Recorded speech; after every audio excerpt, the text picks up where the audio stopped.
উপজেলার নারী ও শিশু নির্যাতন দমন ট্রাইব্যুনালে একটি গুরুত্বপূর্ণ ধর্ষণ এবং হত্যা মামলা রায় হয়েছে।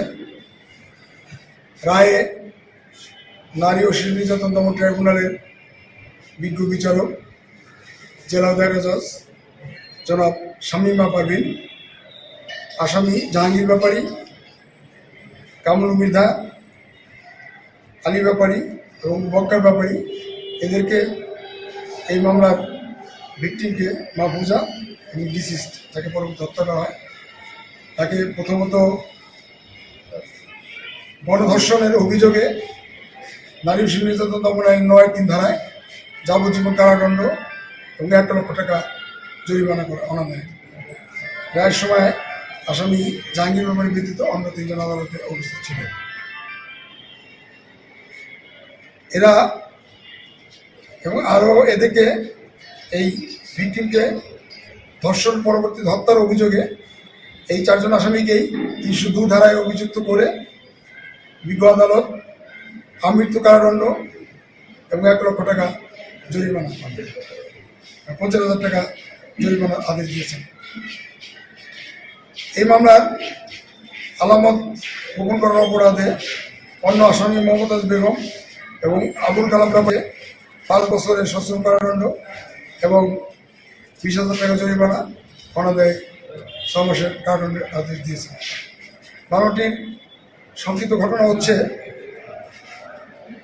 এই আসামিরা এই জাহাঙ্গীর ব্যাপারী এবং এমন ডিসিস্ট মাহফুজা, মাহফুজা হচ্ছে জাহাঙ্গীর ব্যাপারী আসামির স্ত্রীর বড় বোন এবং এক পর্যায়ে এই জাহাঙ্গীর ব্যাপারী এই স্ত্রী বড় বোন এই মামলার ভিকটিম এবং ডিসিস্ট মাহফুজার সাথে অবৈধ সম্পর্ক গড়ে তোলে এবং এই অবৈধ সম্পর্কের জের হিসাবে এই মাহফুজার পেটে বাচ্চা আসে। মাহফুজা যখন গর্ভবতী হয়ে পড়ে তখন এই আসামিরা ৪ জন মিলে পরিকল্পনা করে যে মাহফুজাকে দুনিয়া থেকে সরিয়ে দিতে হবে। তারা এই কমন ইনভিটেশন নিয়ে এই ঘটনার দিন রাতে তারা জানতে পারে যে মাহফুজা বাসায় একা আছে।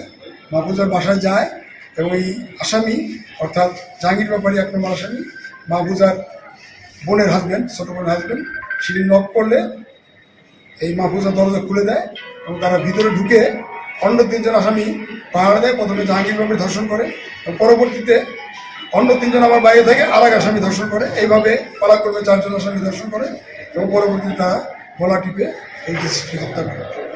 রাষ্ট্রপক্ষ এই মামলায় দীর্ঘ সাক্ষ্য প্রমাণ উপস্থাপনের ভিত্তিতে এই মামলাটি সন্দেহজাতকে প্রমাণ করতে সক্ষম হয়। বিজ্ঞ আদালত আজকে এই আসামিদের পরবর্তী সাজা প্রদান করেছে এবং এই মামলায় আসামি ২ জন আসামির জাহাঙ্গীর এবং কামরুল মৃধার ১৬৪ ধারায় রাষ্ট্রপক্ষের স্বতঃস্ফূর্তভাবে স্বীকার হচ্ছে।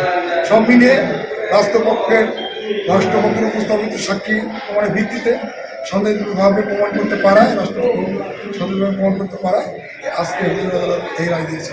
আমরা রাষ্ট্রপক্ষ এই রায়ে সন্তুষ্ট প্রকাশ করছি এবং মনে করি যে এই রায়ের মধ্য দিয়ে এই যে সমাজের যে সামাজিক আত্মীয়তাবোধ, সামাজিক আত্মীয়তা নিরাপত্তা বোধ আর এই সামাজিক অবক্ষয় এর মধ্য দিয়ে এইরকম কিছুটা হলেও এদের জন্য একটি হুমকি স্বরূপ এবং সমাজ থেকে এর একটি প্রতিকারের পথ তৈরি হবে বলে আমরা মনে করি। আমি রায়তে সন্তুষ্ট। এই রায়